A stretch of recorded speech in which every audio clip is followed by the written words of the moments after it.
Sabe aquele hábito de tomar um multivitamínico todo santo dia? Para muita gente, é quase um ritual de saúde, uma garantia de que está tudo em ordem. Mas será que essa crença tão popular se sustenta quando a gente olha para a ciência de verdade? Bom, é isso que a gente vai investigar agora.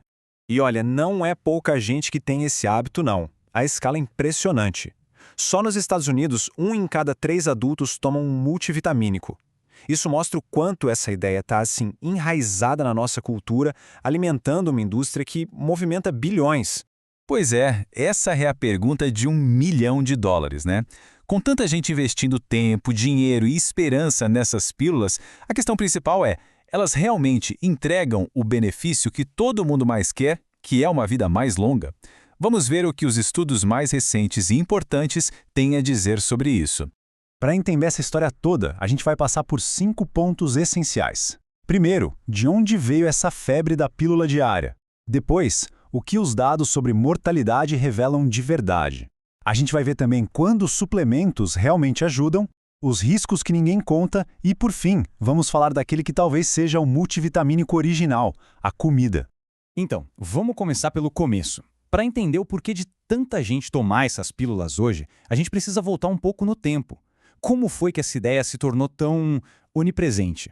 A história toda começa com descobertas que mudaram tudo. Séculos atrás, perceberam que suco de limão curava o escorbuto nos marinheiros. Depois, viram que o arroz integral evitava uma doença chamada beriberi. Aí, em 1912, um bioquímico chamado Casimir Funk conseguiu isolar essas substâncias essenciais, essas aminas vitais, e batizou de vitaminas. E aí a ideia surgiu. Se a gente pode isolar, por que não colocar numa pílula e vender? Foi o estopim de uma indústria bilionária. Ok, história contada. Agora vamos para o que interessa. Para o coração da nossa análise. Os dados mais recentes, os estudos mais robustos que a gente tem sobre o assunto. O que a ciência descobriu sobre a relação entre tomar multivitamínicos e viver mais. E não estamos falando de qualquer estudo, não. A gente está falando de uma pesquisa gigantesca.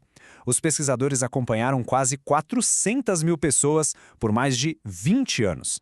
A escala e a duração desse trabalho dão um peso enorme para as conclusões.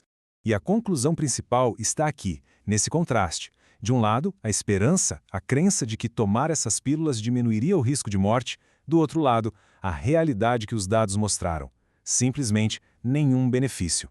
Zero. E a parte mais surpreendente, para não dizer chocante, vem agora. O estudo não só não achou benefício, como observou uma coisa totalmente inesperada. Nos primeiros anos do estudo, quem tomava multivitamínicos teve um risco de mortalidade 4% maior do que quem não tomava. Ou seja, a pílula não só não ajudou, como pode ter tido até um efeito contrário no início. Mas calma lá.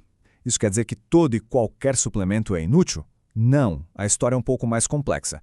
Existem sim situações bem específicas em que a suplementação não só é útil, como é absolutamente essencial. A ciência apoia a suplementação como se fosse uma ferramenta de precisão, não um seguro de saúde genérico.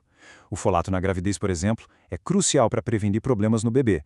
Certas combinações de vitaminas podem ajudar a frear a degeneração macular nos olhos. E claro, para quem fez cirurgia bariátrica ou para ter acesso fácil a vitaminas como a B12 e a D, a suplementação é uma solução prática e necessária.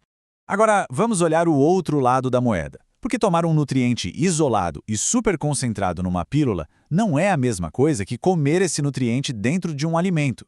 E essa diferença pode trazer alguns riscos que a gente precisa conhecer. E essa tabela aqui ilustra o problema perfeitamente. O beta-caroteno, por exemplo. Em suplementos, ele foi ligado a um risco maior de câncer de pulmão em fumantes. Já o ferro em excesso, vindo de pílulas, pode causar uma sobrecarga perigosa. A vitamina K pode atrapalhar o efeito de remédios anticoagulantes. E o cálcio e o zinco podem interferir na absorção de antibióticos.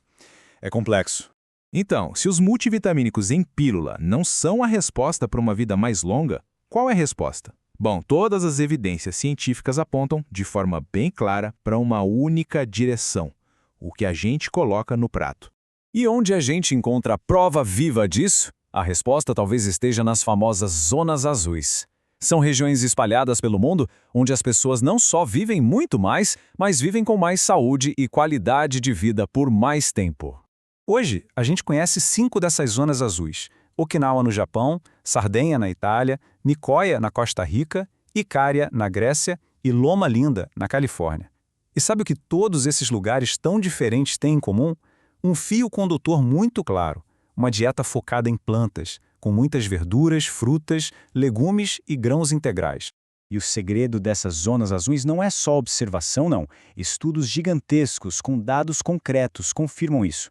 O que a gente vê nesse gráfico é preto no branco. Consumir 5 porções de frutas e vegetais por dia está ligado a uma redução drástica na mortalidade. A mesma coisa acontece quando se troca a proteína animal por proteína vegetal. A evidência é muito forte. É a dieta, não a pílula, que faz a grande diferença. Certo. E como a gente traduz isso para o dia a dia? A pesquisa sugere um padrão bem simples, na verdade. Primeiro, montar as refeições tendo as plantas como base. Segundo, adicionar uma boa variedade de frutas para ter acesso a diferentes micronutrientes. E terceiro, buscar substituir a proteína animal pela vegetal sempre que for possível. É um padrão, um jeito de comer, e não uma pílula mágica. Para fechar, fica essa reflexão que resume tudo muito bem. Talvez essa busca incansável pela saúde dentro de um frasco de pílulas tenha nos distraído da fonte mais poderosa e comprovada de bem-estar. A ciência mostra que os benefícios que tanta gente procura nos multivitamínicos estão, na verdade, na feira, no hortifruti do mercado.